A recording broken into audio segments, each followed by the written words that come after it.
It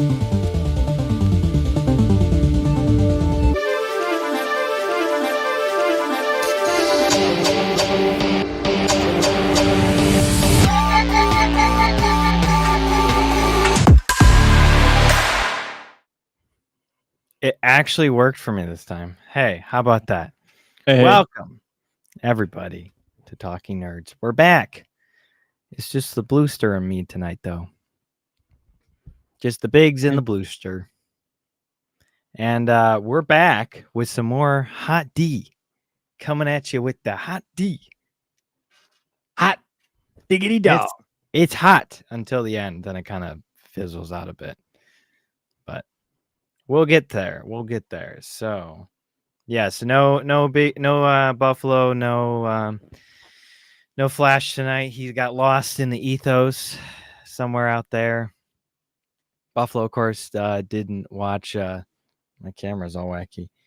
He didn't watch Hot D, but he'll be back in 2 weeks, I think. And next week, of course, we're super excited. We got the 3-episode premiere of Rings of Poop season 2.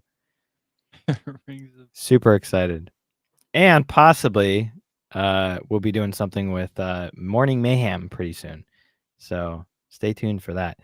But yes, welcome back to Talking Nerds. I did stream Chain together last night. You did see that correctly. And hopefully you watched it and enjoyed it as we failed over and over again. But there may be some of those every Monday, possibly. We'll see. Except for next Monday. I don't think that's going to happen next Monday. But yes, so welcome. Bluey, what have you been up to, my dude? Well, I have started playing Diablo Immortal. Diablo Immortal. Nice. Like playing. Yeah. So I am currently. What made you choose Immortal? It's on my phone, so I could just whip it out. Oh, excuse me while I whip this out. I am Paragon 142 right now, and I am working towards getting to difficulty hell 3. But so you don't do you play on your PC at all, or just on your phone? No, just on my phone. But I have started playing because of Diablo Immortal. I have started playing Diablo 4 as well. Are you picking up where you left off last time, or is no? it I started a seasonal character. You started a season. Well, then was it season 5 now? Just came out recently, I think. So. Yeah. I was considering it, but you should do it. Maybe. You should do it. Maybe. You know, I might because I am super close to finishing God of War. I'm pretty sure. I'm almost done. Maybe we'll see.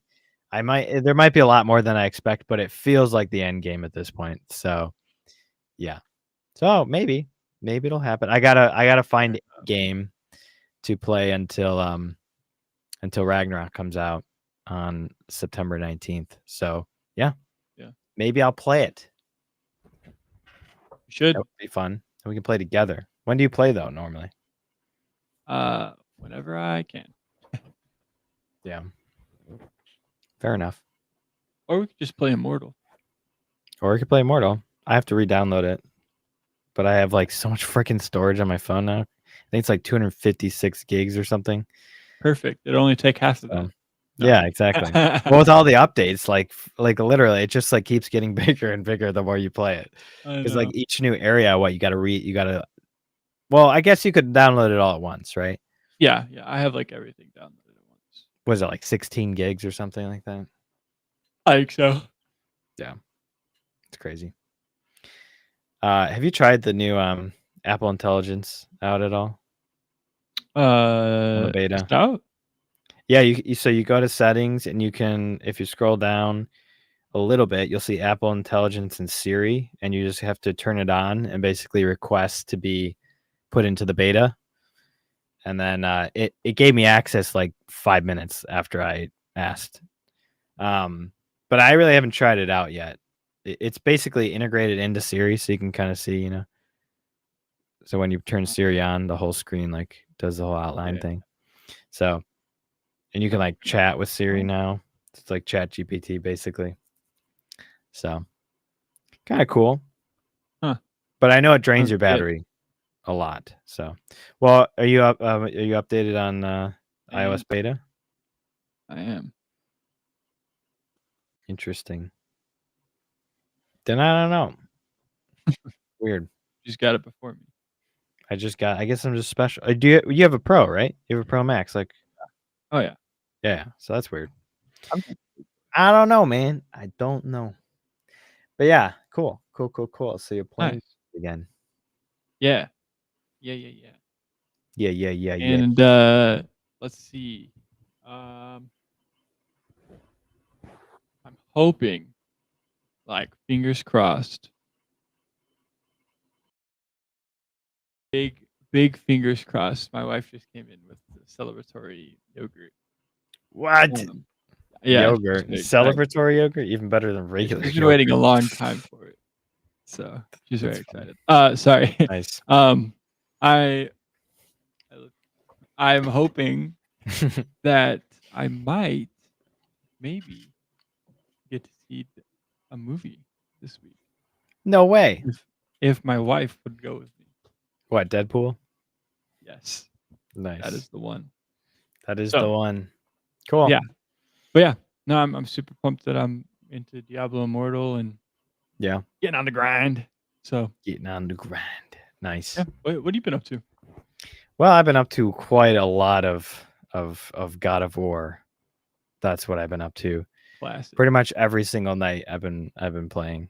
Like even like the nights where like you're busy and you come home and it's like 10:30, you're like, I could go to bed. But you know what? I want to play some God of War. And it's fun. Obviously, again, my limited gaming experience, even though I'm playing on the hardest difficulty, I haven't played a better story game, I think, than this. The story is really great. Yeah, that's pretty common.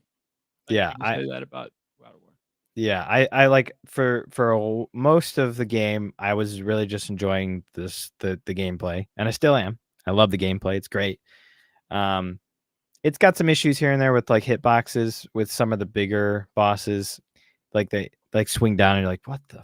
I was like way over, like I don't know how it hit me, you know. So there's things like that that are kind of annoying. But for the most part, it's pretty smooth. But the story has just got really good. The dynamic, I mean, it kind of always has been. It's mainly the dynamic between Kratos and Atreus that's really good. And it just got like better. Like it's so good. It's so good. I'm super excited to continue into Ragnarok, mainly because of the story, honestly. Nice. Because I want to know what happens, you know. But yeah, it's been cool. It's been really good. And now I want a PlayStation so I can play the originals, God of Wars. So maybe that'll happen someday. But yeah, so I've been playing a lot of that. I have been watching some Doctor Who here and there. What else have I been doing? Really, that's about it. I watched Alien and Aliens again. Still amazing. Still like top 10 favorite films. So yeah, I think Alien still wins out as the better one. It's a classic horror. Well, it's kind of a thriller, but it's just fantastic characters. The plot is cohesive and it makes sense. The suspense and the kind of like the way that they use the cinematography and the sets and the props to tell the story too is just so good. So yeah, it's great. Second one, fantastic. Definitely like a classic 80s action film, you know. Great character dynamics too between Ripley and Newt and some of the other the Marines are really great. So I like that one a lot too. Of course, you got the classic Queen at the end. So good. So good. Get away from her, you bitch. And Romulus stole it, but it's not a great film. It's not a good one. Yeah, so those are just great. It makes me happy to watch good movies every once in a while, you know. I started watching Conan the Barbarian. Never seen that before, but I like started at like 1 a.m. on Saturday morning. I was like, oh, it's kind of a slow start, and I'm like, I should not have started this right now. I'm just falling asleep, so I have not gotten past like the first 10 minutes, but I will get back to it. You gotta switch around what you're doing, you know, and I gotta get back into some movies. Been spending a lot of time in Doctor Who lately, so but yeah, so doing that, I really have been getting the itch for My Hero again. So you know, I might start that up again. I'm on season 3, and I don't really remember what happened last, so it'll be a drop in the bucket. We'll see what happens. Might have to rewatch some stuff, but yeah, that's about it. Mostly God of War. So, and some personal projects planning. You know, prepping, working on some stuff. Work in the pipeline. Working some things, and one of these things, one of these pipes that I'm laying down is a really long pipe. Oh, super duper long pipe, and I can't tell you what it is yet. Can't tell even Bluey, who I tell almost everything. Yeah. Wow. I can't tell even him this. From me? I'm hiding something from you because I'm really excited about this, and I want it to be a nice surprise for you. It'll be a while before it even comes out, so don't keep it in the front of your mind. But when it happens, you're like, that's what it was like. It's like the meme, Leonardo DiCaprio. Oh, there it is. Oh, that's it. That's the one. That's the one he was talking about. So, yeah. So hopefully I can make it happen. There's a couple of things I need to, besides like the thing itself, obviously, which is going to take a lot of work. There's other things I got to get put together to even make it happen. So we'll see. But yeah, and Bluey, you're working on something too. Yep. Which I think you mentioned last week, right? I did. Yeah. Yep. So making some progress. Yeah. Hopefully. And we're things from you. I did tell you. I gave you an update on it. You did. You don't keep things from me. This is true, except for the Morocco thing. But that's okay. Well, that's different. That was different. But yeah. So we got some more stuff coming for Talking Nerds too. We got Rings of Power coming up. We got Agatha at the same time as Rings of Power. So that's gonna be exciting. And then of course we got Arcane coming in November, and we got some more movie stuff coming soon. So of course the Rebel Moon stuff will eventually come out. I promise. Hopefully, let's be ambitious. I'll say it'll hopefully get out before the end of the year, before December 31st. Hopefully, you'll see those Rebel Moon videos. I can't say how good they are, because they were like trial and error for us. But I think they'll be somewhat entertaining. So aren't they like irrelevant now with the director's cut? It doesn't matter. It doesn't matter. Content is content. So yeah.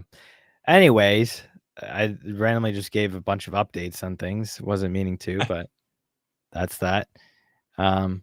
It's like the YouTube channels that never post anything, and every video, it's like every 3 months, channel update. It's like, but you haven't posted anything. Everything is an update for you. Yeah. Anyways, we got a couple news items before we get back into Hot D's. So if you share my screen there. It's not really news. It's more just tweets that I wanted to go over because they're pretty funny. This is from Physical Media on Twitter. X. Marvel Studios no asshole policy. Can you guess where this is going? The character remained hugely popular. That is Hulk. This is an excerpt. Especially among young boys, Hulk toys were evergreen sellers. Hulk was our second biggest consumer product at the time. David Maisel said, the Marvel Studios leadership opted for a Hulk movie as one of its first releases without any dissension. Hulk, Maisel concluded, was a no-brainer. That's fair. Hulk's pretty cool. So, Marvel comes to the wrong conclusions, of course, like always. He continues, screenwriters call it dramatic choice on the nose if it's too predictable or obvious. The production of Marvel's Hulk movie, The Incredible Hulk, played out like a real-life on-the-nose script, becoming a chaotic battle scene when its mild-mannered leading man transformed into an uncontrollable agent of chaos. Sounds great. A movie that seemed like a guarantee smash almost fell apart, threatening not just the box office receipts of one summer movie, but the fate of a studio attempting to establish itself. Of course, that was right before Iron Man came out. Actually, it was right after. It was 2010. So, yeah. But no, I guess it was 2000. No. Yeah, it was right. You're right. Yeah. It was right before Iron Man. Right before. To establish itself, The Incredible Hulk, starring Edward Norton, released in the summer of 2008, remains one of Marvel's least loved projects. Well, not really anymore, to be honest. It's the movie that newcomers to the MCU are encouraged to skip, but it also taught Marvel Studios a valuable early lesson about the limits of collaboration. Put another way, Marvel learned that top-down authority and creativity are not necessarily in conflict with each other. Marvel eventually boiled that moral down to its essence. We have a no asshole policies on our movies, one Marvel performer summarized. Craig Kyle, who joined Marvel Studios as a producer back in the day of Kite Factor, agreed it's a great policy. So I guess, how do you take that? Is it saying don't the protagonist don't be an asshole, or is it saying the creativity, the team on the top don't be assholes? How do you read into that? Yeah, I don't know. I was just confused reading it, to be honest with you. When you sent it in the group chat. Yeah, I mean, the way I took it was I guess Edward Norton's an asshole. I don't know, but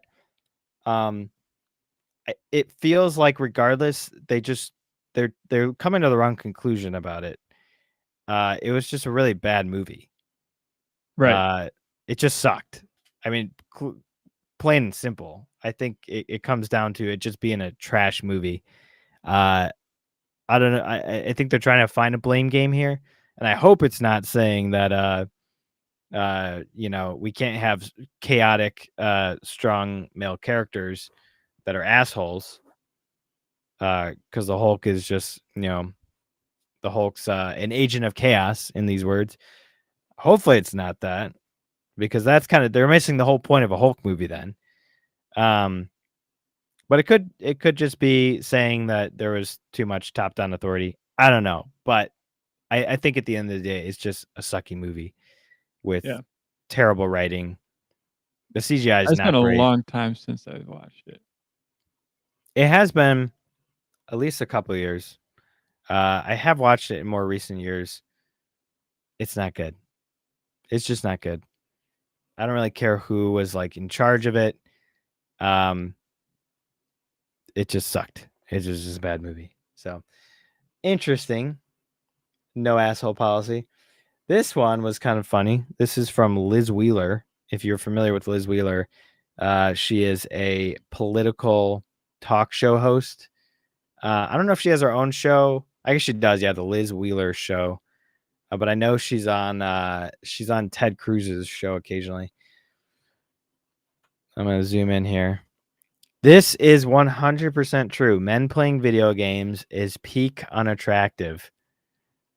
Beyond red flag, like deal breaker zone. It's weird. There's that word.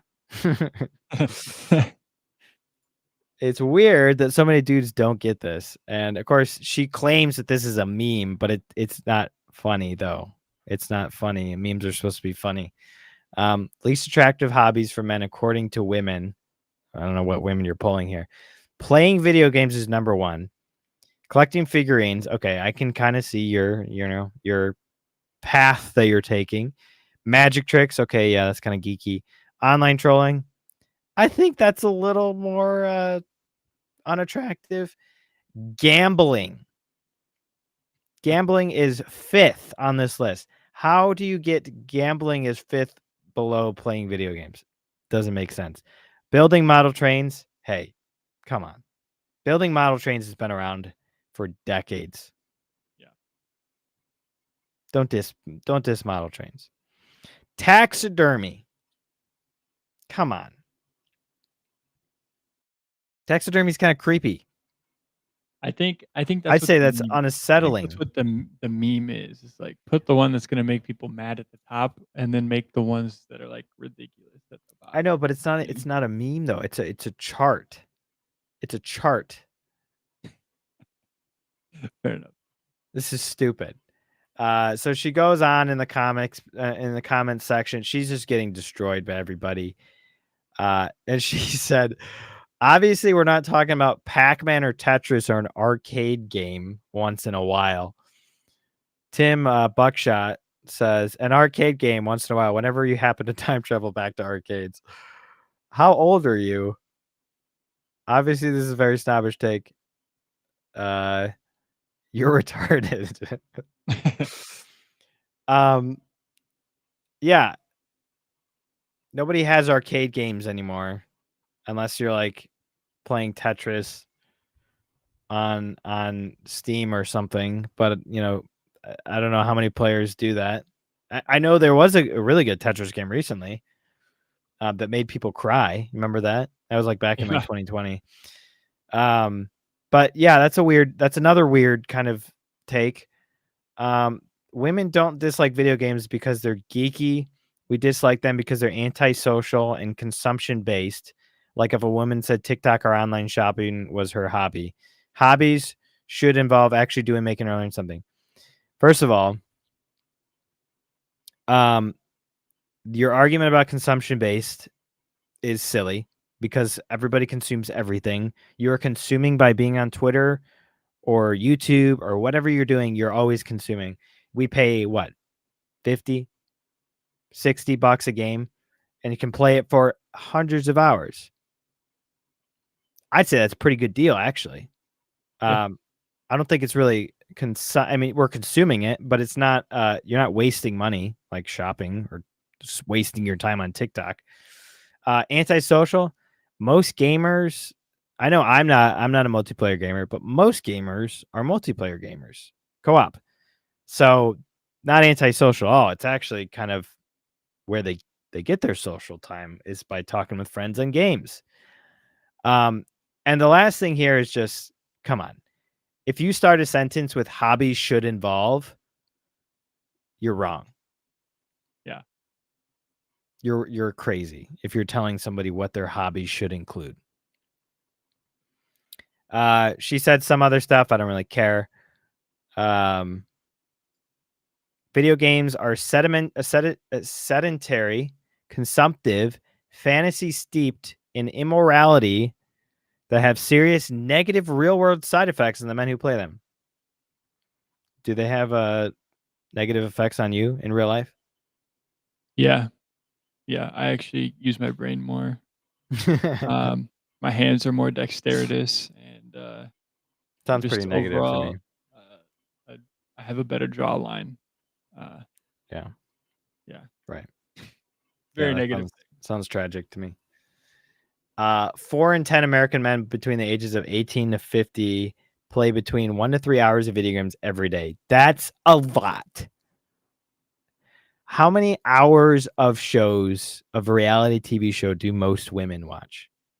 Probably more, I would say. And there's no progression. And you're doing absolutely nothing while doing that. Yeah, there's no progression. You're not achieving absolutely anything. Not leveling up. You are definitely not feeling good about yourself. Well, it's not helping your self-esteem.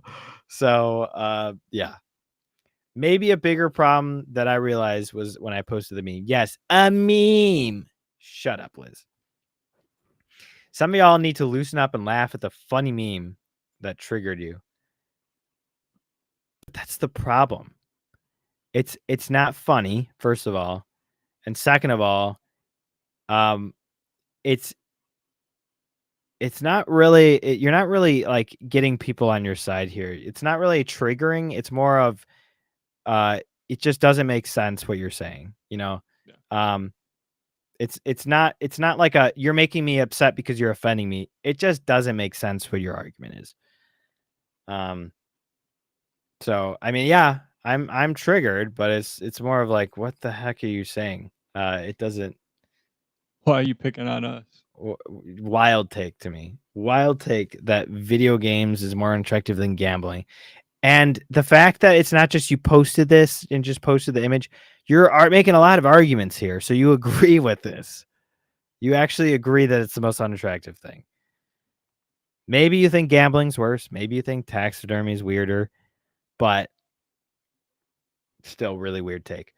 Some of y'all, okay, video games are a net negative on society when you measure the increase in aggressive behavior, desensitization to violence, anxiety, mood disorders, social adjustment difficulties, nightmares, and sleep disorders correlated to gaming. All right, look, I can't pull everybody, but none of those things apply to me. So, and I play a lot of games, so I don't know. I haven't been playing them for years on end, obviously, so maybe it hasn't caught up to me yet. Maybe I'm going to be really aggressive soon. I don't know. Who knows? It's just like everything in life, right? Like there is always too much of something, right? Yeah, And like definitely. that I can agree with that. That is what those symptoms are. Sure. It's like but you're not going to get that from playing 1 to 3 hours a day. No. I definitely don't get nightmares. I sleep fine. And I definitely don't have mood disorders or anxiety. So it's pretty simple. Women are attracted to men based on men's ability to protect, provide, produce, and procreate. Guess what? I could do all those things and still play video games. Hobbies that illustrate that ability are attractive to women. Yeah, like what? Like way sports? to assume that, by the way, that all women think that way. I love all the women in the comments too, who are like just dissing her. Like, I play games with my husband all the time. It's great. Hobbies that do not are not. You can't say that. That's so subjective. That is so subjective. And yes, of course, there are toxic hobbies women have too. TikTok, online shopping, Real Housewives. But this was never about a war between the sexes. It was never an attack. Well, I mean, it kind of is an attack on men, but okay. That's why I want you to stop playing video games and laugh at this hilarious meme. I mean, did you see the part about taxidermy? You are such a boomer. Yeah. I don't know, man. I think you're, kind of wrong. So I think you're off your rocker. I think you should take your pills and go to bed at 8, probably. So, yeah. Anyways, just some fun stuff that happened on the twit last week. On the Twitter, X, formerly Twitter platform. On the X Twitter. That's kind of funny, actually. That's a funny meme. X Twitter, because it used to be called Twitter, so it's X Twitter. Ah, yes. X Twitter. X Twitter. All right, Hot D. I think we left off at episode 4, if I remember correctly. Yeah. So we're gonna jump right back into that. It's been again, like a month since it ended. So hopefully I remember everything here. I have not rewatched it in obviously any capacity. So the episode opens up at Harrenhal, and he of course Daemon dreams of young Rhaenyra, who's on the Iron Throne, and she basically is like, your brother, King Viserys, loved me more than he loved you. And he gets pissed, of course. He's still Daemon, and he's not quite gotten to his, not quite yet realized his lesson or learned his lesson. So he cuts her head off. and she keeps talking to him. And On the it was ground. kind of cool. I actually really like the way they did this because it was very much like a nightmare or a dream where she was very out of focus at first. She was speaking High Valerian, but you couldn't really hear it. It was kind of, muted. And then the more it came into focus, it started becoming, she then started speaking English. So that was kind of neat. It was cool to see her again. The young Rhaenyra. I like the actress. She's really good. Mhm. And he's woken by Sir Simon Strong, our favorite Harrenhal guy, one of the greatest characters of the season. Certainly one of the strongest. Definitely one of the most fun character. Got to see him go through a lot of different emotions throughout the season. And he brings news of some recent developments from the Greens. House Stokeworth and House Rosby have both recanted their fealty to Rhaenyra and pledged to Aegon. So of course he's not happy with that. And this is because, of course, of the assassination attempt of young Jaehaerys Targaryen. He then announces the arrival of Oscar Tully. He's a grandson of Oscar Tully, who's basically the Lord of Riverrun. And he meets him, and he's like, basically, Lord Grover is still alive, but he's super old. He's like on his deathbed practically, and Oscar can't really do much without his dad, his grandsire, I should say, not his dad. And he's like, well, I can't do anything, with if I can't have you. Like, you're basically, it was like, he's old, chop his head off. He's like, but I love my grandfather. Didn't he say, like, smother him? Yeah, smother him I or love something that. like that, which was kind of funny. And he basically tells him to kill his dad, and he's like appalled, or his grandfather, his grandfather, because he raised him, and he doesn't want to be a kinslayer. So Daemon basically is like, yeah, well, I can't. You're useless to me then, and so he starts walking off. And so he's basically, his tactic now is he's going to start seeking the aid of House Blackwood, who already has pledged to Rhaenyra. And House Bracken, of course, Hatfield McCoys, they've already pledged for Aegon. Excuse me. So, Daemon has more nightmares. It's kind of a trend of this season. But honestly, a lot of people hate it. He probably had the best arc out of anybody this season, I think. And it took time to really realize that, but I think his paid off the most, and it certainly had an actual conclusion to it at the end. Yeah. Well, everybody wanted him to commit war crimes. Like, Yeah, all the memes. I'm so Like, ready "Come on, for do Daddy something." Damon to do some war crimes. So yeah, There was, like, the SpongeBob meme with him, like, in caves with ghosts. Like, yeah. There were a lot of memes for Luigi's Mansion too. Good stuff. So he has another nightmare. And this time he sees Rhaenyra. He sees himself. Or sorry, his nephew. He sees what he thinks is Aemond, and you can kind of tell just because it's Aemond's walk. It's very clearly Aemond's hair. You can see the eye patch on him. So he's like trying to keep up with his nephew, and then eventually he catches up to him, and he turns around, and it's Daemon. Which they don't really explore anymore in the season too much. I think there's a part later on where Aemond literally it's like, I'll challenge my uncle and I'll beat him. It'd be a good fight. But other than that, there's not too much that happens regarding them.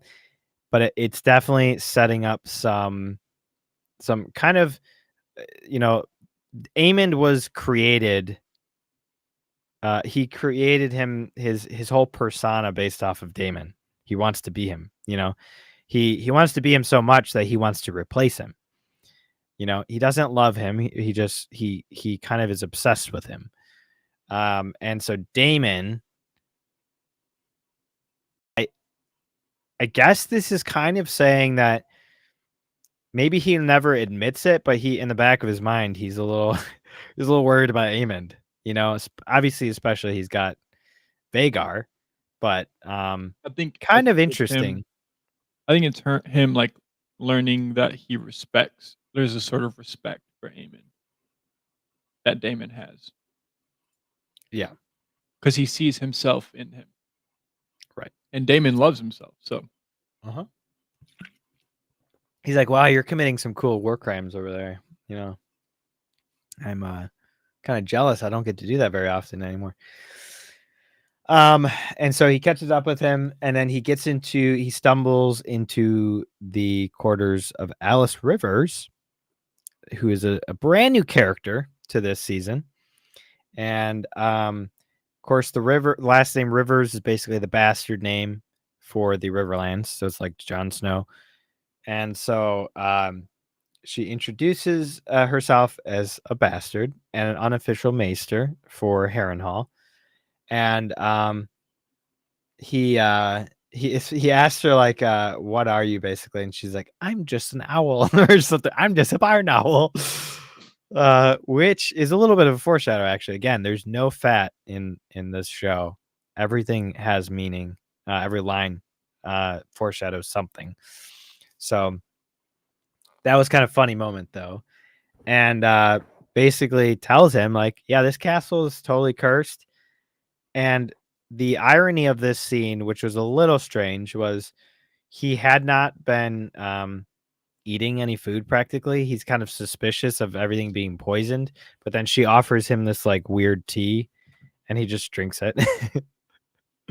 And it was totally drugged because he wakes up at a table at basically the next morning in the dining hall, and he's company.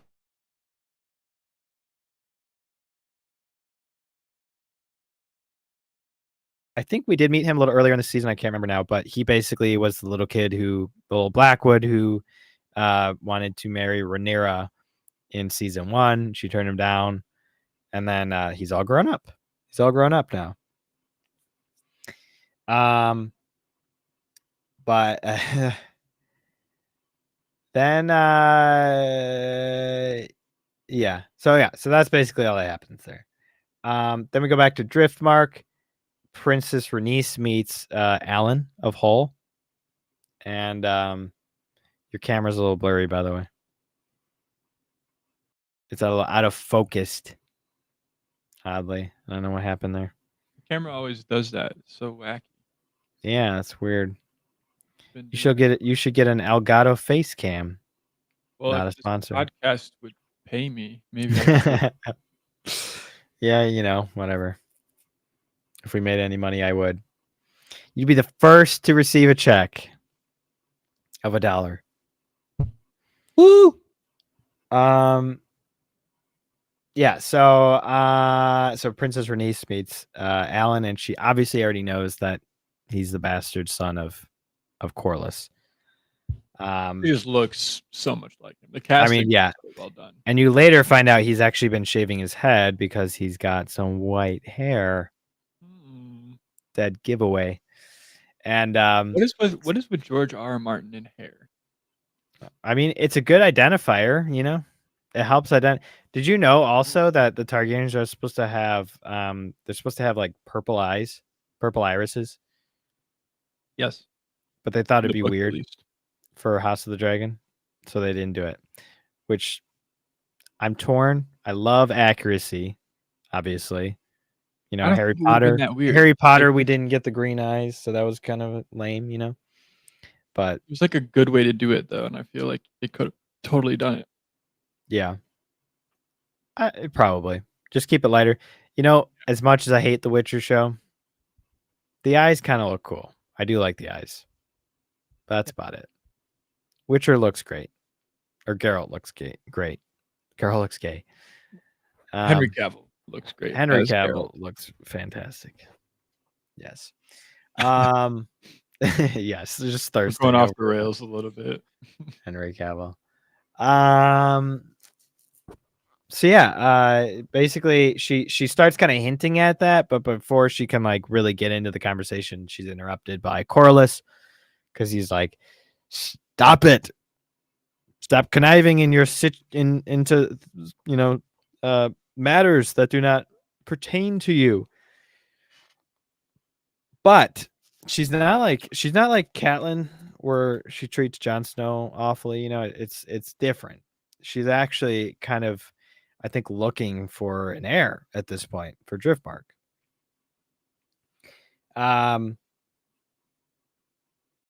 He's like, okay, so what's the reason? Is that the reason? And she's like, nah. I received a summon from Baela Targaryen, who's the youngest, the older sister. Sorry. Regarding she's returning to Dragonstone, and because Rhaenyra has been absent, which I think was the end of last episode, right? She was at Yep. She was at the crypt in King's Landing. So she met up with Alicent, and they got their Aegons mixed up. Right, they got their Aegons mixed up. Which, you know what? I love the fallout of that in this episode because she didn't just magically reappear back at Dragonstone. It's taken her the amount of time it should take to get back, and they're like, yeah, where is she? Like, what has she been up to? Nobody knows. That was one of the biggest gripes of seasons 6 through 8 was how fast people were traveling. The freaking Gendry running to the wall. It's so dumb. Oh my gosh. Yeah, and then somehow the freaking he got a raven down to Dragonstone, and Rhaenyra came up with all her dumb, stupid. So yeah, that I do enjoy that. I do enjoy how long it's taking the Starks to get down to King's Landing to fight, or the Riverlands, I should say. Mm-hmm. So yeah, good on them for that. So basically, it's he's saying we need to go back to Dragonstone because things are a little chaotic at the moment. Then we go back to King's Landing. So Alicent is looking at the little Dragonstone figurine that Viserys made. Remember, it cracked. The dragon cracked the wing. Remember that the wing came off. Yep. Well, guess what? There's a little bit of a foreshadow, and she drops it, and the wing breaks off. What could it mean? What could it mean? So, the Grand Maester, Orwell, great guy. Orwell. Honestly, he's just trying to get along. He's just trying to do his job. Just trying to do his job. And everybody's trying to feed him give him talk to him about stuff, and he's like, I don't know what you're talking about. I don't know what's going on. I'm not paid enough for this, so please don't drag me into this. So basically, Alicent requested moon tea. Isn't she's not hiding it. She's been very open about it. But then she's like, "Oh yeah, this is for a friend. Thank you." It's like, oh my gosh, okay.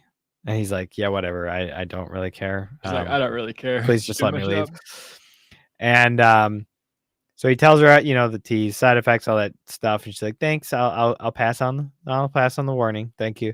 But as he's leaving, she decides out of the blue to ask him about the Song of Ice and Fire.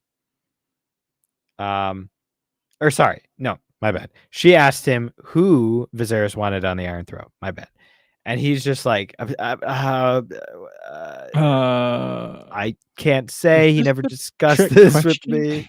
And he's like, what do you want me to say?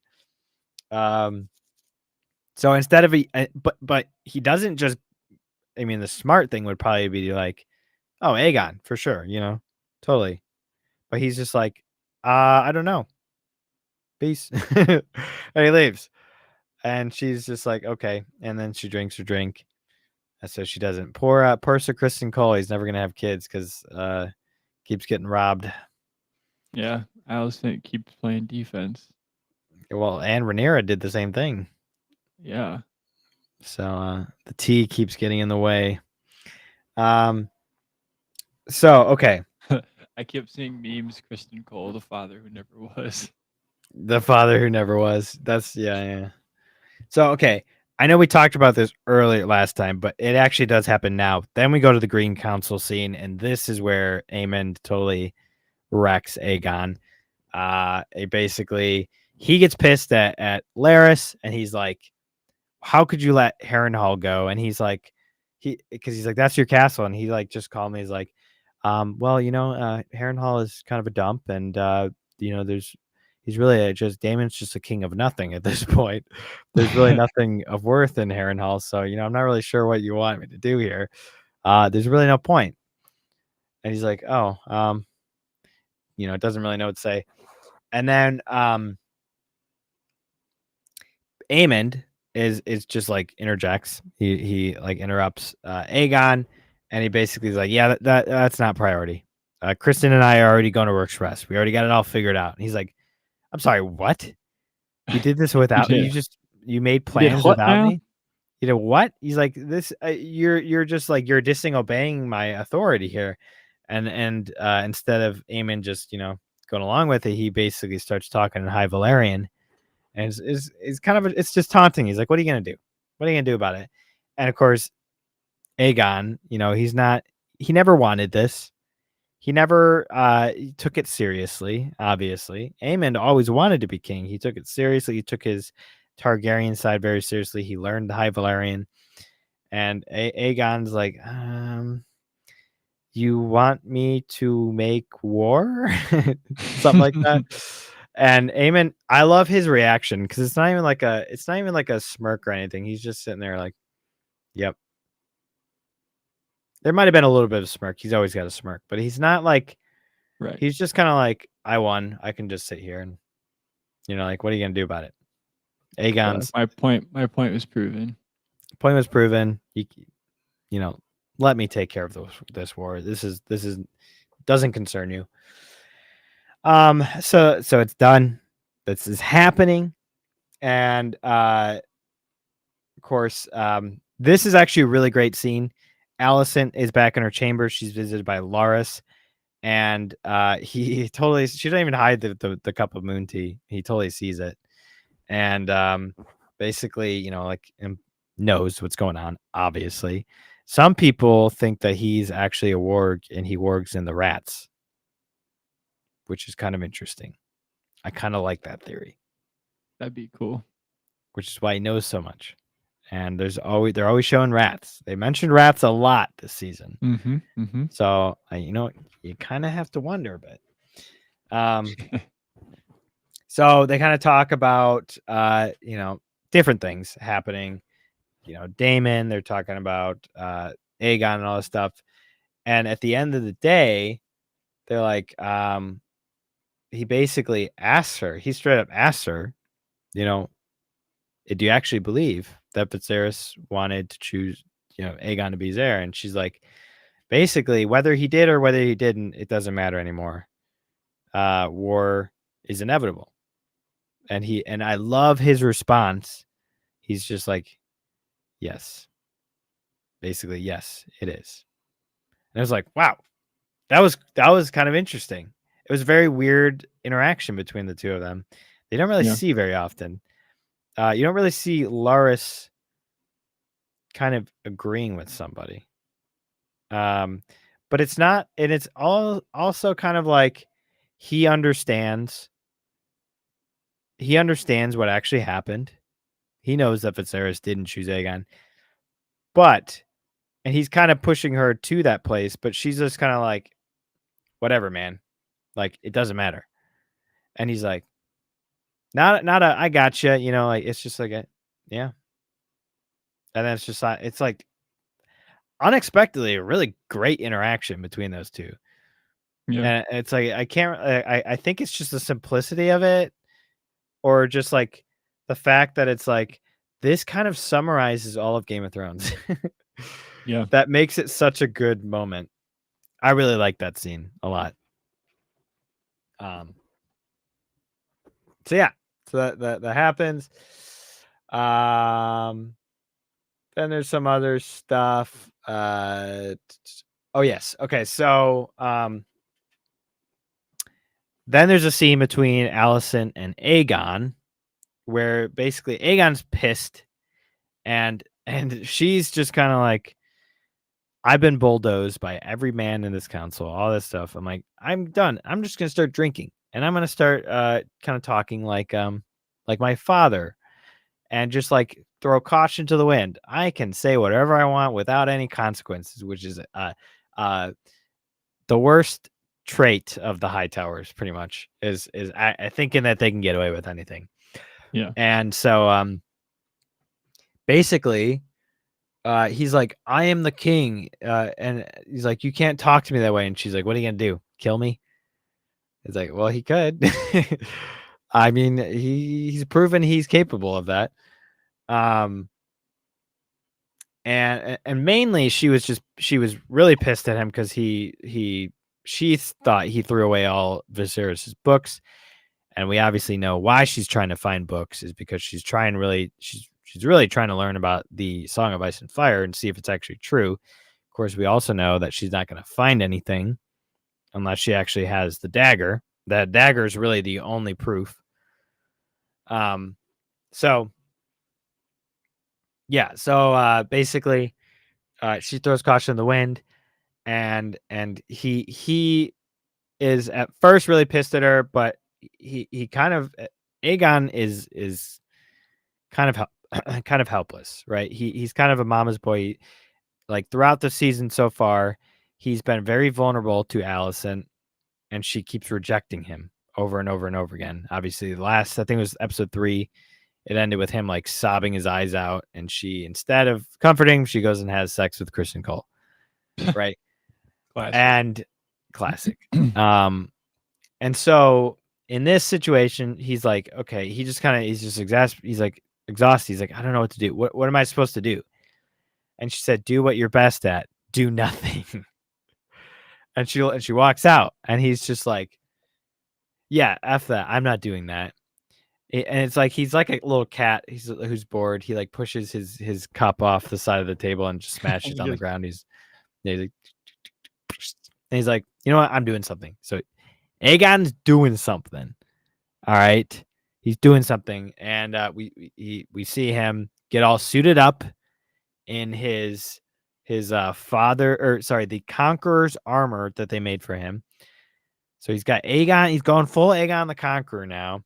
And we finally see Sunfire, his dragon, come out. And Sunfire is about the only character, if you can call him a character, in this show that actually cares about Aegon.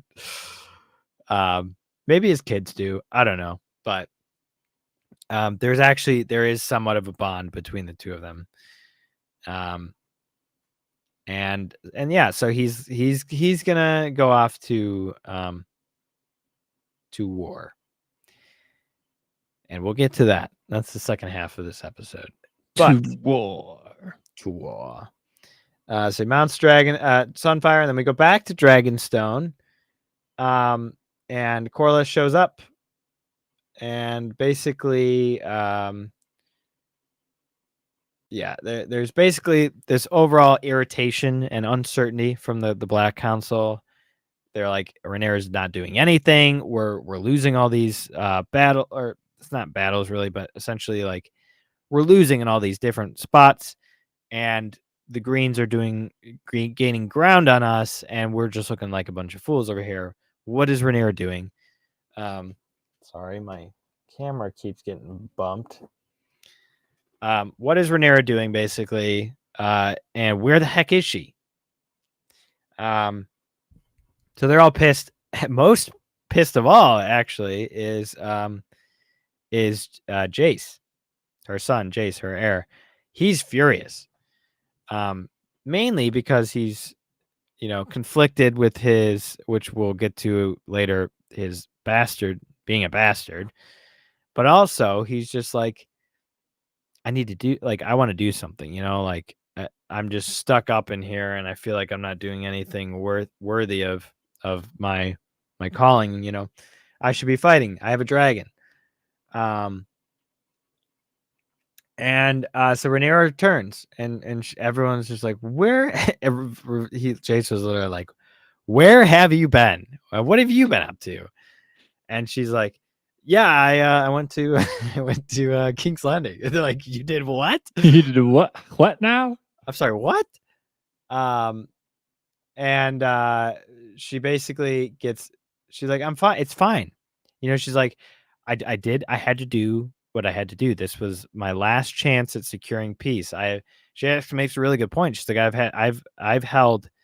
I'm holding 80 years of, or I'm which is She's inheriting. inherited. I'm inheriting 80 years of peace from my father. I can't just throw that away, which is a good point. However, she's doing it the wrong way. Of course, she's not really taking any action at all, which doesn't really help. And so basically, she is informed of Rook's Rest, and she's like, "Okay, we need to do something." And she's like, I'm gonna go myself. And they're like, yo, you can't go. You're gonna die. Like, you're too valuable. And Jace is like, let me go. And he's like, no, you're not going either. And then Rhaenys is like, you should obviously send me. Obviously, this would be a Daemon mission, but Daemon's not here. So she's like, Melees is battle trained. I've been in battle before. I am obviously the person for the job here. And so she's like, okay, she's gonna send him. Now she should have probably, I guess they really had no other option. Like, there was really nobody else that could have gone with her at this point. So I guess Right, because Corlys was away, right? well, Corlys doesn't have a dragon either, So they're Yeah. really Baela. I guess Baela they could have sent with Moondancer, but she's also inexperienced. So it really is only Rhaenys that can go. Then we go back to the Crownlands. Criston Cole is just going on a freaking crusade. He's killing everybody who doesn't who's basically pledging to Rhaenyra. He's literally, executing them himself. Criston Cole, this is like peak Criston Cole at this point, honestly. He is confident. He's in charge. He's full Lord Commander. He's doing what he does best. That's all about to get crushed. But basically, he's doing all these things, getting all these people to bend the knee. If they don't, he's going to kill them, including Lord Gunther Darklyn, who's the House of Duskendale. And Sir Steffon Darklyn is her Lord Commander, I believe, Rhaenyra's. So he's informed of that, and he's, of course, sucks to hear that. And Sir Gawain Hightower, who's the brother of Alicent's, like, what are we doing? He's basically constantly questioning Chris Cole's decisions. But because he knows what's going on. He does. He also, yes, he does know what's going on between Alicent and him. So he's pissed. He's pissed. But he gets more. I think he's more. He doesn't really know at this point. I think he more suspects it. So, but then we get to Rook's Rest, and so this is kind of where it gets good. This is like peak season, peak of the season. So it gets to the Rook's Rest, and basically, Sir Gawain is trying to tell him we need to wait till nightfall, and he's like, nope, we're going during the day. He's like, but like, it'll be obvious, like that's, they'll see us, and he's like, it's okay, I got a plan. And of course, he's they're losing, what appears to be losing, and Rook's Rest, they're like, yeah, we're winning, we're doing this. And then, of course, then Maylees comes with Rhaenys, and she starts killing everybody, Tearing it up. tearing it up. And at this point, Gawain's like, you're totally out of your league here. Like, what you're killing all our people. And Cole obviously is a little surprised by this, but he's not torn up about it. He's like, it's all right, we're fine. This is fine. And so he's like, signal the archers. Everything's going according to plan. And of course, we see out in the woods, Vhagar's hiding. It's like, okay, obviously this was the plan, obviously. But before Aemond, before Vhagar takes off, and it's starting to take off, we see Aegon on Sunfire fly over, and Aemond's just like, idiot. He's pissed. He's like, you're stealing my glory. And I mean, that's kind of like why he hates him so much. He's like, you get all the glory. So he's like, wait, Vhagar. He's like, I actually got a plan. I got a plan. We'll see if I can do this. And so Cole sees Aegon flying over, and he's like, what the heck are you doing here? But he actually does a really great job of kind of like using that situation to bolster the men, because he's like, your king's fighting for you, like, charge, like, so it's kind of like a hype moment for the army. And so they start charging. But of course, now Sunfire and Maylease are in battle. And this was actually really cool to see two dragons fighting, which we really haven't seen much. Obviously, we saw the ice dragon fight in season 8. That was stupid. But this, I really like this because it wasn't just like fire hitting each other. It was like ripping open the dragons. Like, it was hand-to-hand combat. It was Maylee's melee. And it was interesting because dragons seem like they're indestructible. They're feared by everybody. Feels like you can't really do much to them. But when you pit a dragon against each other, they can shred each other pretty good, and do some major damage. And you can quickly see how vulnerable you are if you have a smaller dragon, 1, and 2, how expendable dragons are, actually.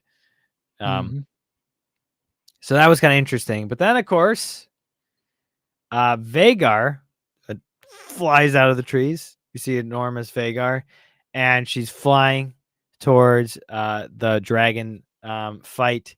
And before we got to that, actually, though, it was kind of funny. Aegon, again, doesn't know anything. And so his only Pokemon move is Jakaris. And then Sunfire spits the fire, but then of course it does literally nothing. And Maylease, she's got a couple tricks up her sleeve. And he's like, wait, where'd he go? Where'd she go?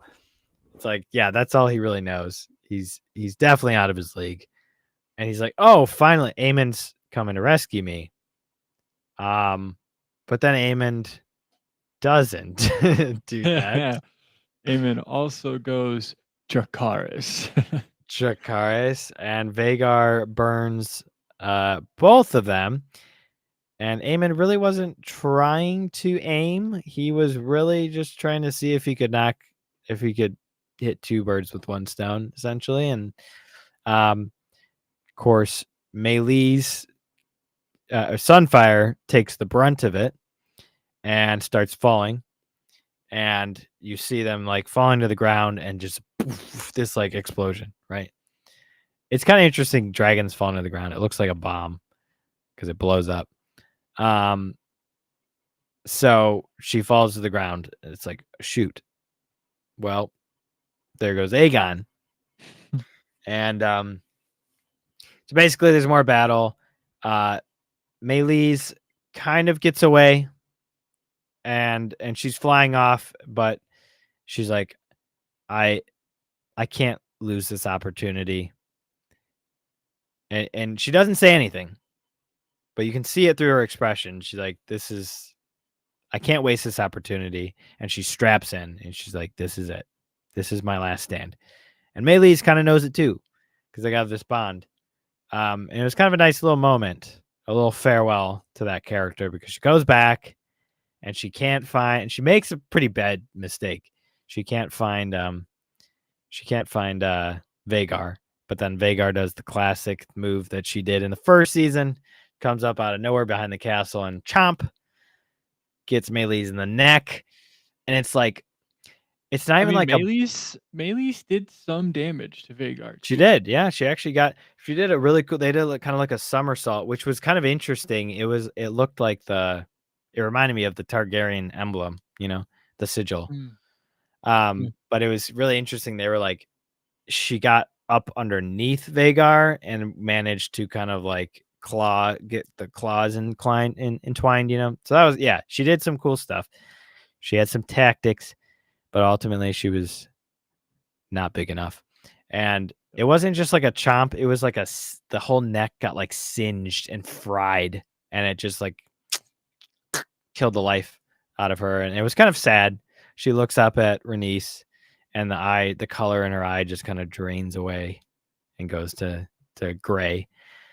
And Vhagar kills Meleys, and they fall, and you get the final shot of Rhaenys falling, and then bam, they blow up. She basically falls on top of Rhaenys. So there goes Rhaenys, The queen who never was. the queen who never was. And not a bad way to go out for a character that was kind of the weakest character,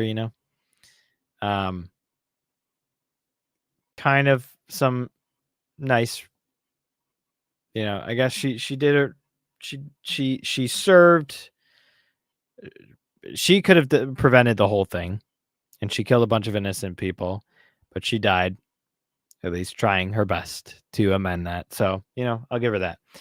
And she served Rhaenyra well in the end, Yes, in the end, I wouldn't say in the council, but No. but yeah, I agree.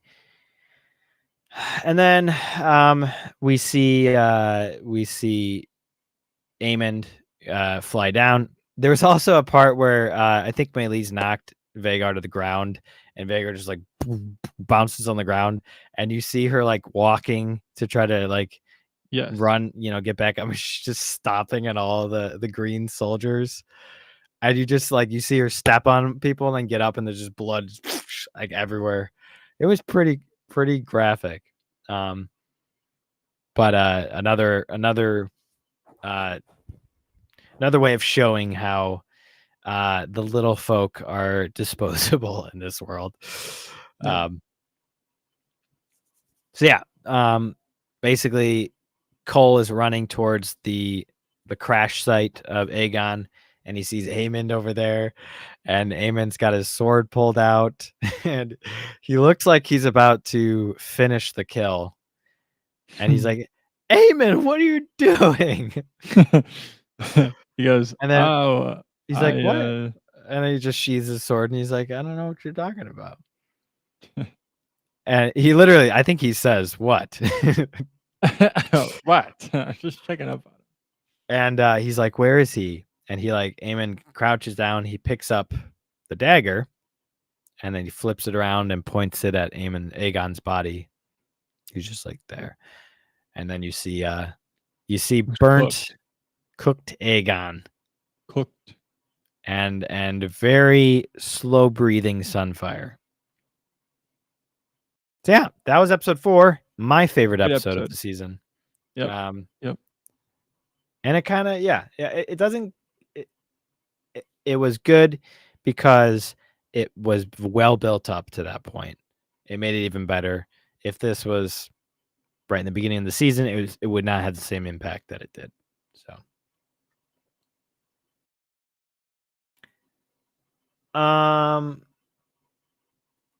honestly, there might be a third part to this to this Hot D review. We'll see.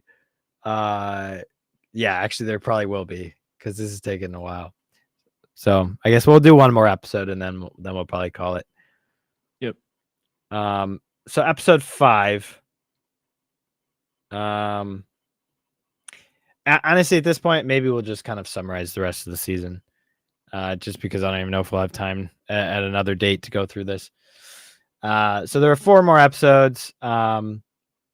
Basically, and you'll have to help me out here because I'm going through a lot of content here.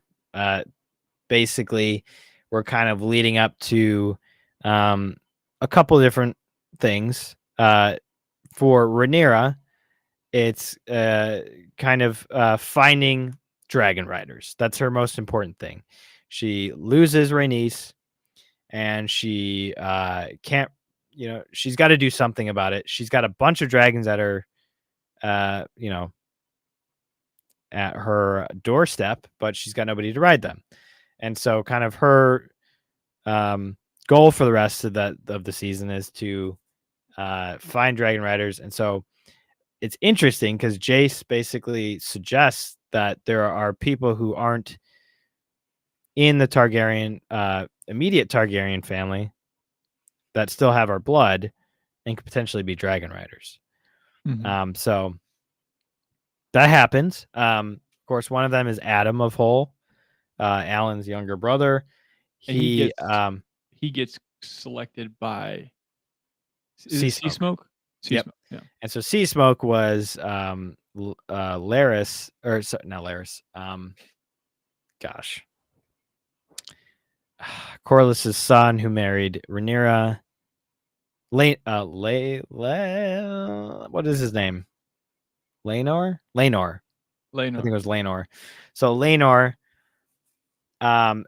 his dragon was Seasmoke, and the interesting thing is when dragons won't pair, I guess, or connect with new riders until their previous owner died. And so kind of implies that Laenor dies off screen. Because Seasmoke would know if he's still alive or not, and he wouldn't pair, he wouldn't what's the word I'm looking for? Connect, I guess, with another rider. But Adam is just doing his thing, and Seasmoke comes flying out of nowhere. And there's kind of references to it earlier. They show Seasmoke kind of flying around looking, and it's always by Adam. So he finally finds him, and he's like, "Holy crap, this dragon's trying to eat me." And Seasmoke's just like keeps following him. He's like, "Yo, get on my back." And so Adam's flying around. Rhaenyra finds out about it. She comes to confront him, and he's like, "Yo, I'm not against you. This dragon picked me. I'll do whatever you ask me to do." And so she's like, "Okay, interesting." And of course, Jace is a little upset about this because there's this overall theme of him feeling not good enough as to be the heir because of his illegitimacy. And so he's like, man, if anybody can become a like us, like this is the one thing I had, I'm a bastard, but at least I have my dragon. But Right. now not even that is unique to me. I can't even have that anymore. So he's just like really freaking out. And he's getting mad at Rhaenyra. But she's just like, I'm sorry, but this is the way it has to be. And so she basically sends out a whole like I guess it's a message, yeah, some type of message. She sends food, first of all, to the people of King's Landing. Aemond is a tyrant. Of course, once Aegon gets all burned up, Aemond becomes the Prince Regent. So he starts getting in charge of things, and the people of King's Landing aren't liking his rule, and they're all starting to kind of wish they had Rhaenyra back. And so things are starting to look more in her favor, and so she secretly requests the people of King's Landing who have some tie to House Targaryen come to Dragonstone and see if they can connect with some of the dragons. Of course, it's a really cool scene, by the way, where you see all you hear is Vermithor coming up from the darkness, and everybody's freaking out. But Rhaenyra's just standing there. Well, first, don't they try one of her counselors? Yes, they do. They actually try Sir Stefan Darklin, who I mentioned earlier. He's the Lord Commander because he does have a little bit of. He's still royalty, so it's not too out of the line. And or he's highborn, I should say. He's highborn, and he has some Targaryen blood, and it doesn't work out. Vermithor burns him. And it was funny because one of the dragon handlers, like, he gets caught on fire too, and he just kind of slits his throat. He's like, "Yeah, I ain't doing this. I'm killing myself." And yeah, I'm good. I'm done. Peace. And so yeah, so they attempt that. It doesn't go to plan, obviously, and so she's kind of discouraged by that. But then a bunch of people come, and they basically have their whole test, and it goes pretty much exactly like you think it would. Before anything happens, though, Rhaenyra's like basically tames the dragon, and it's super duper cool, and it gives you that shot of Rhaenyra facing the front, and Vermithor is just right behind her. Really great, honestly, gave me chills. Like, cool moment. And you can kind of see she was a little bit nervous, but she was very strong and confident. And then she just kind of like, it felt like a moment where it's like she's becoming the queen in this moment, the dragon queen. It was pretty cool. Kind of like a Daenerys moment before Daenerys went batshit crazy.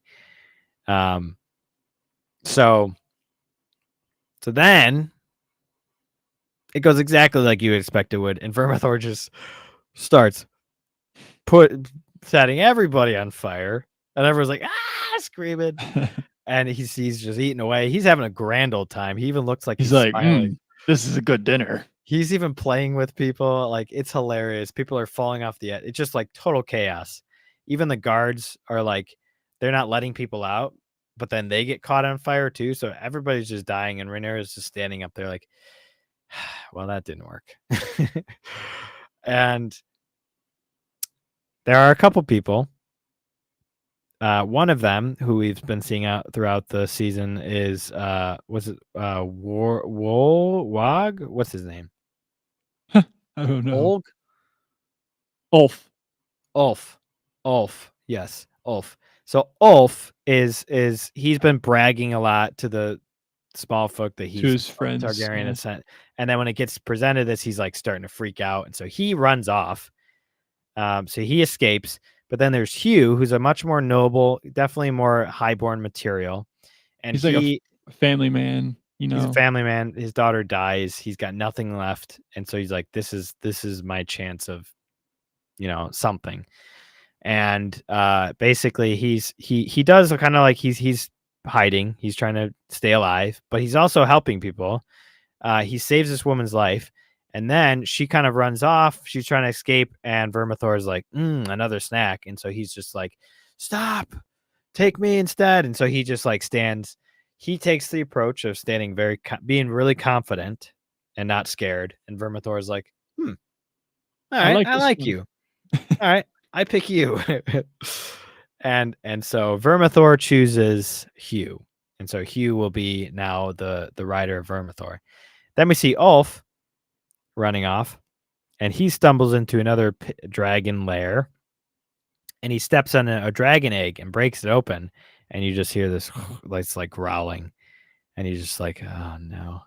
And he looks up, and he sees Silverwing, the dragon, who, by the way, looks freaking awesome. Super duper cool dragon. And instead of being confident like you, he just kind of accepts his fate, and he's like, okay, just eat me. And he kind of just lies down on the ground, and he's like, whatever.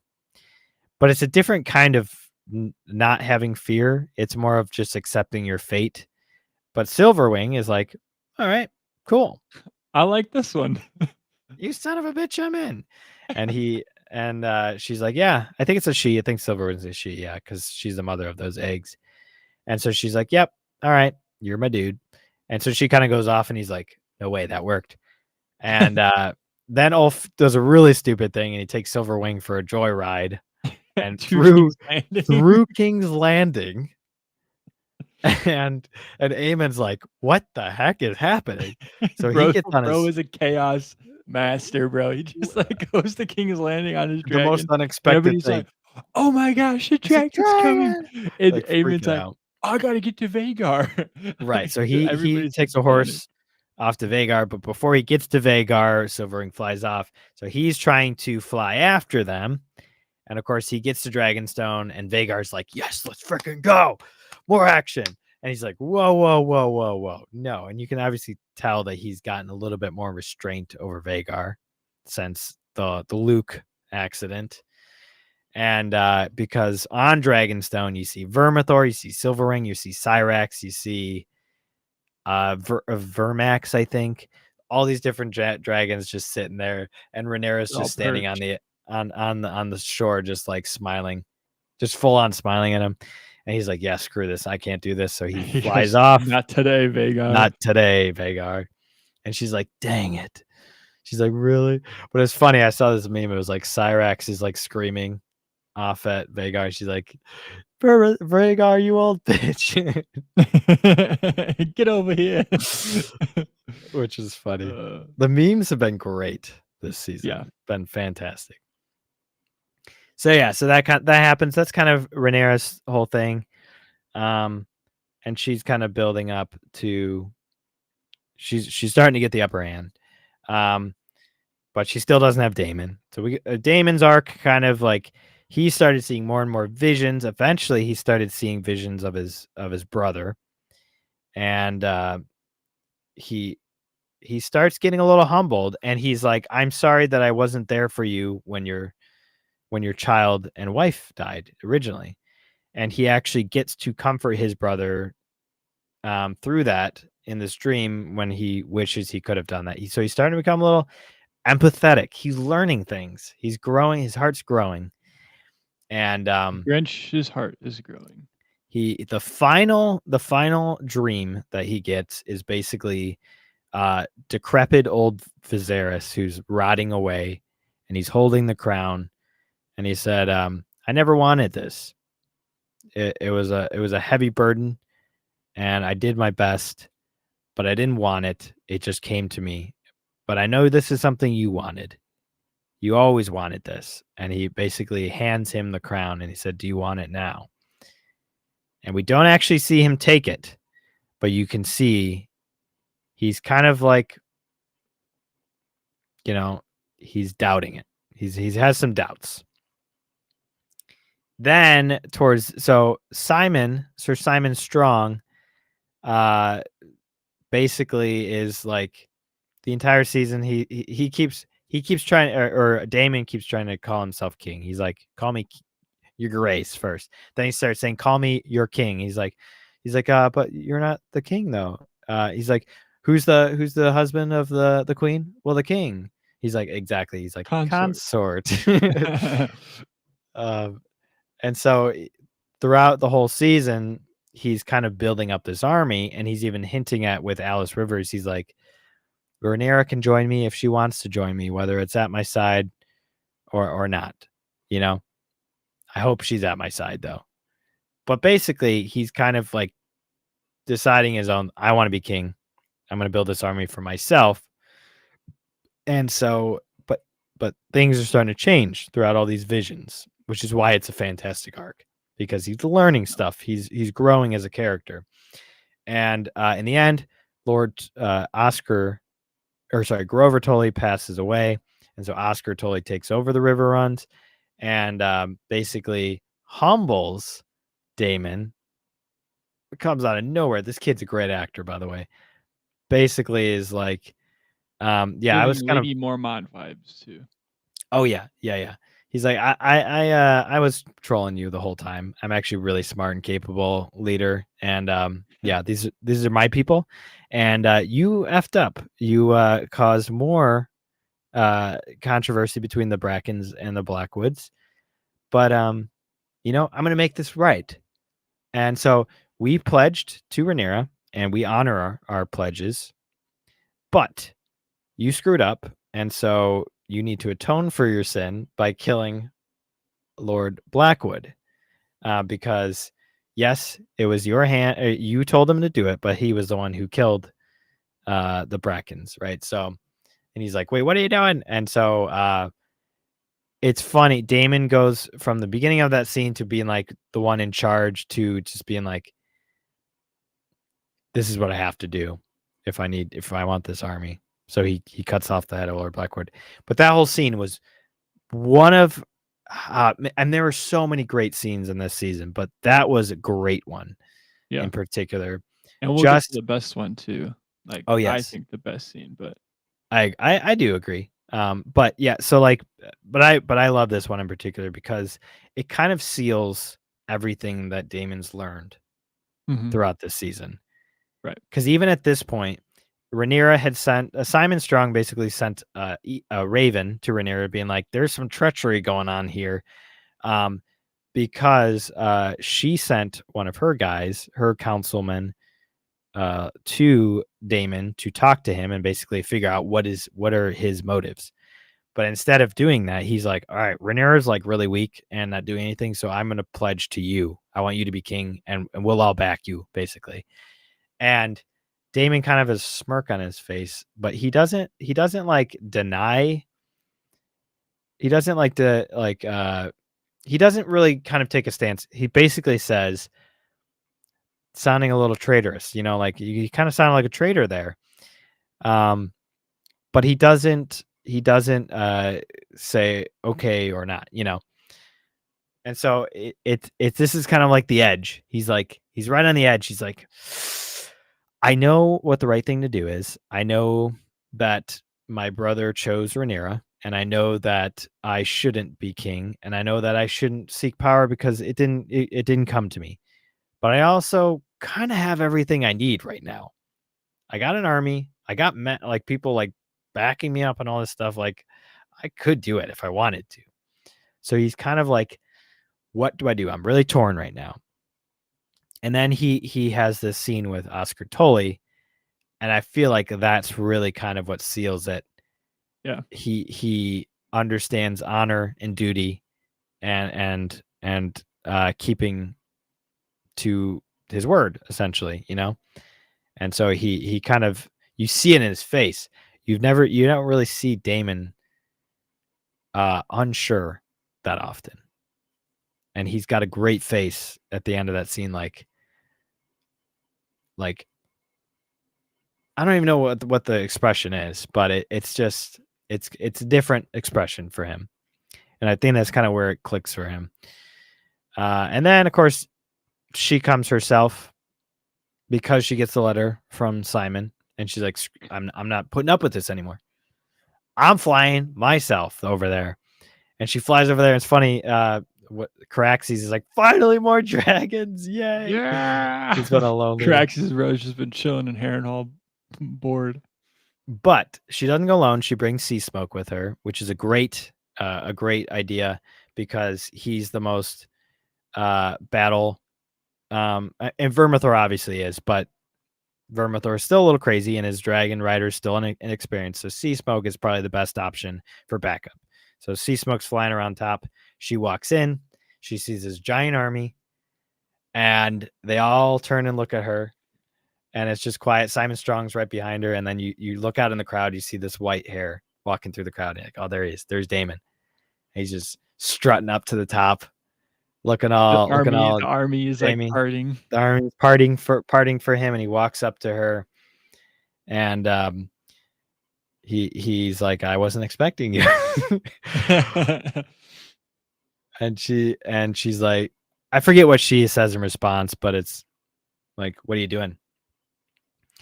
Are you for me or are you against me? She kind of gives him an ultimatum, and she like kind of steps back, like kind of on guard, and he walks up to her and he's like, yo, I got a vision. Oh, I forgot to mention that. Yeah, he got this whole vision by the weirwood tree. He saw freaking White Walker. He saw Daenerys in the future. Basically, he saw the whole future. He had his bloodline. Daenerys is from him and Rhaenyra's bloodline. Saw all these different things. He basically saw the White Walkers and the final night. And he's like, winter is coming. But he said it in High Valyrian, and it was so cool. It was awesome. It was like, we've always heard the Stark say it, but now we've heard a Targaryen say it in High Valyrian. Super duper cool. And he's basically like, winter is coming. And you know, I think he even says everything we do here is pointless. yeah. And he basically says, he's like, then he bends the knee, and he's like, I'm Viserys picked you, not me, and I will serve you as my queen until I die or until our story ends. That's what he said, which was kind of cool, interesting to say. And he said, and then he basically says, "All hail Rhaenyra, Queen of the Andals, Protector of the Realm," and the blah blah blah blah. And so he gets down, and everybody gets down, and it's just like, ooh, cool moment. And then you see Simon Strong in the background, be like, "Yay, everything worked out." And then the one guy who betrayed Rhaenyra is like, yeah, he's just like, he's like, oh, because okay, because nobody knew that Daemon was going to do that yet. Like, he didn't declare that yet. Right. He kind of made that up in his mind, and Simon Strong was worried that he was gonna just go do his own thing. So, right. Great arc though, fantastic. It definitely helps Rhaenyra's side, but it also it just kind of brought Daemon's story full all the way through. He's not the same person anymore. He's learned something. He's grown, and that's always fun. Hopefully they don't pull a season 8 though, and he reverts back to old Daemon. We'll see. But yeah, so then and there's some other stuff. Aemon's just going full crazy. We see the Starks coming out. Everybody's kind of forming, and the season ended that way where it's like you see everybody kind of going to war, but it was like giant blue ball where it's like, okay, I guess we got to wait for this, which was kind of stupid. And it was really cinematic and like trailery, and it was just really weird. It didn't really flow. It did not flow really well at all. Yeah, it just kind of got inserted at the end, and we learned about a little bit more about Alicent's other son. What is his name?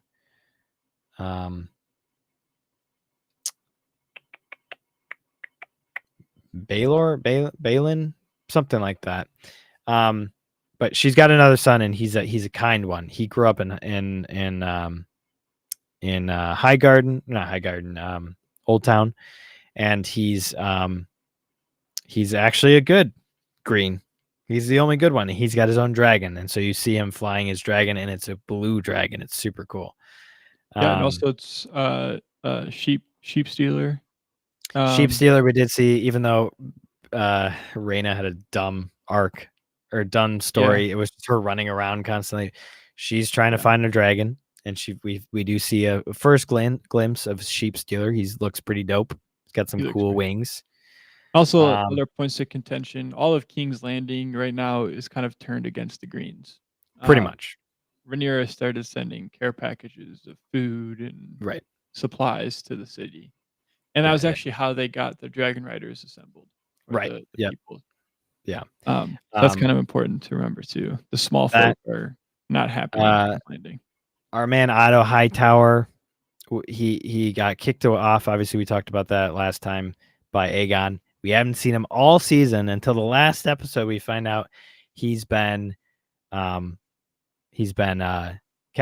He's imprisoned. And the theory is that he's been imprisoned by Larys Strong, who he also basically has been talking in the ear of Aegon for the rest of the season. Is like, yo, your brother's gonna kill you, dude. You need to get out of here. And we'll come back greater and stronger. You will be king again. But this is not good. Aemond is pissed. He's losing right now. Rhaenyra's winning, and you're gonna be the collateral here. So you're expendable essentially to him. He wants you dead anyways, and he's pissed. So they scoot out of town. So Aegon and Larys are off. But before we find that out, we get to the dumbest part of season 2. This is about the only thing I really had a complaint. There was a dumb lesbian kiss between Rhaenyra and what's-her-face, Mysaria, which was stupid and pointless because it doesn't really matter anyways. It literally had nothing to. And they didn't even follow up with it either. That we don't. Yeah, it's like okay, I guess that happened, and now she's back with Daemon. So who knows? I don't know what the consequences of that will be. But it was weird, and it was very forced too. It wasn't just like ugh, gross. It was forced. It was just out of nowhere. And it just didn't make sense. It didn't fit. But basically, Alicent comes down to she pulls a Rhaenyra, and she comes over to Dragonstone, and she's like, "I want to talk." And you can obviously tell that the show really wants you to like Rhaenyra. They want you to be on Team Black, and they kind of want you to forget everything wrong that Rhaenyra did, because they have a conversation, and she's basically like, I don't know what else to do, and Rhaenyra's just on her high horse, and she's like, "You killed my son," and all this other stuff, and it's like, yeah, but you did a bunch of crap too, and even if you didn't kill Alicent's grandson, Daemon did. So like you're kind of at fault. You're kind of held liable for that, and so like, and she started this whole thing back when she had sex with Kristen Cole and did the stuff with Daemon. Like she shares the blame that Alicent has. They both equally are at fault, and it's kind of the point of this whole show is like they're both kind of, and it's funny. There's a clip with Otto Hightower, the actor who plays him. He's like, there's really everybody's a war criminal in the show, and it's just kind of fun to see all these bad people kill each other. It's like, yeah, that's kind of why we watch this show, pretty much.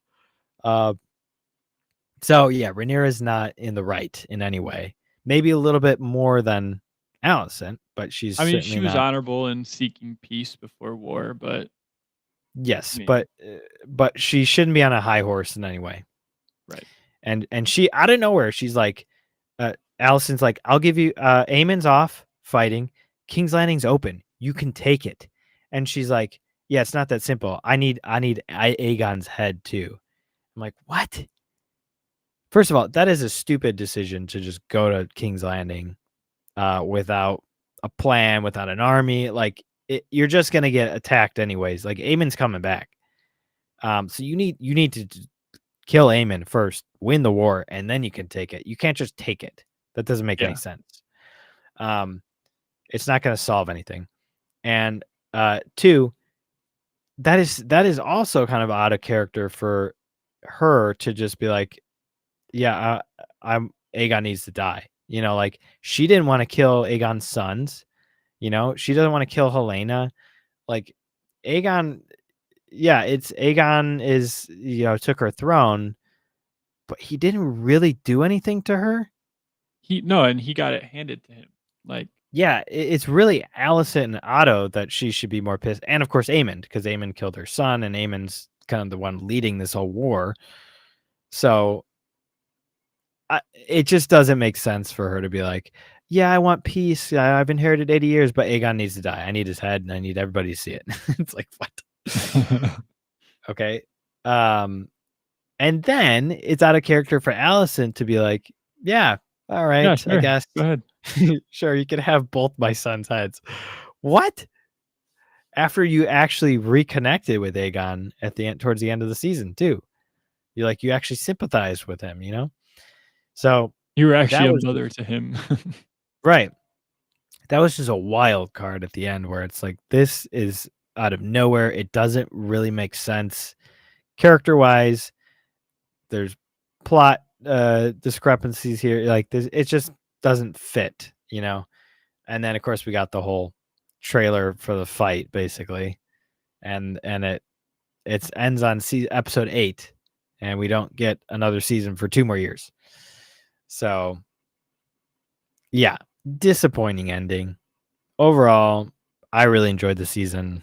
Daemon was the best character. It was a slower one. It was a slower one. Kristen Cole had a cool arc too. He basically, when the dragons were all fighting at Rook's Rest, he kind of experienced firsthand what dragon war is like, and he put his hand on a dead soldier and it just kind of disintegrated, and his whole perspective changed after that. He became less engaged. He's like, yeah, whatever, it's pointless now, like whatever, I guess we'll just do what we have to do. And of course, Gwyn, he what's the word? Basically pulls out a sword, I guess, and like confronts Cole about what he's doing with his sister, and he's like, "Yeah, you're right. I am a Kingsguard. I am the Lord Commander, and I've had sex. You are correct, but so have most of these men, and you know what? It doesn't really matter anymore. We're all gonna die anyways. So perspective, right? As I have. Yeah, crazy, huh? And then he pulls out his sword and he starts cleaning it, and then Quinn just sits down next to him, like, "Oh, yeah, I guess you're right." I guess you're right. So I actually really liked Cole this season too. He was, probably my second favorite character, I think, of the season. So yeah, there's lots of good ones. Simon Strong, Oscar Tully, he's a new favorite now. So yeah, yep. I really liked it a lot. I'm super happy with what we got. I'm bummed by the ending. I'm hoping that I can still keep the momentum going into season 3, and curious to see where they go. So yeah, so far so good. Yeah, I definitely think Damon's arc is best, even though it was pretty slow. It kept you wondering what was going on. You know, you're like, yeah, what? And also Helena, yeah, she was another strong character. This season was definitely more the kids' season. Yes. And Helena grew up a lot, and you kind of see like, oh, she's not actually like, she's not like special needs or anything. She just has some interesting abilities, visions. She's a seer. Like she can see. She's a dreamer. She's a dreamer, yeah. Dreamer. Yeah. And she kind of Aemon kind of threatens her at one point where like, I need you to fly your dragon, and she's like, I'm not doing that. And she's like, by the way, you can kill me, it doesn't matter, you're still gonna die. And I think she literally says Damon's gonna be the one that does it. And he's just like, what? He's like horrified by her. And she and Daemon, actually, when Daemon has his old vision, she and him have a little interaction. And I forget exactly what she says. But yeah, I'd be curious to see if she kind of, obviously Alicent wants her to live, and so she wants to run off with her, but like maybe Helena will switch sides, we'll see. That would be kind of cool. I actually really like Helena a lot. So yeah, she's proven to be a good character. None of Alicent's kids want anything to do with her. Even Helena's just like, get away from me. So yeah, she was good. I miss Otto. I wish we had more of him this season, but I'm sure we'll have a lot more of him next season. Yeah. Yep. So Lara strong character, if I may say so. Yeah, lots of good character development this season. Mm-hmm. Aegon was great. I mean, like, he kind of sucked last season, so yeah, the actor did really well. Yeah, I think the acting was one of the best parts of the show. Superb. The acting, the drama, the conversation scenes were great, obviously, except for the last one. And yeah, any battle scenes were good too. Dragon stuff was great. Overall, I'd probably give it a good, 8.5, maybe 9 out of 10 overall. I think I'd just give it an 8, I think. Yeah, okay. That's fair. I'd give it an 8. And it's good. It's good television. I gotta watch it again though. I gotta get a fresh perspective again on it. It helps to watch them in an episode in a row, binge it, to kind of get the full picture all at once. So, but yeah, I'd be comfortable with an 8 probably as well, somewhere in between there. Yeah. So, but yeah, it was good. Good stuff. Good stuff, man. Probably the highlight of the year, honestly, as far as entertainment goes. Yep, and we're already almost done with August, which is insane.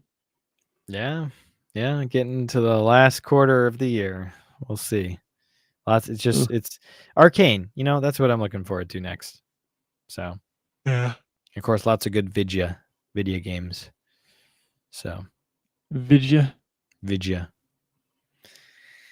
But yeah, catch us next week where we're gonna watch the trailer for War of the Rohirrim, which is a little controversial. The new Lord of the Rings anime movie coming out in December, and then of course we will be talking about at least the first episode of Rings of Power, maybe all 3. I don't know. Really depends on how much ranty we get with it.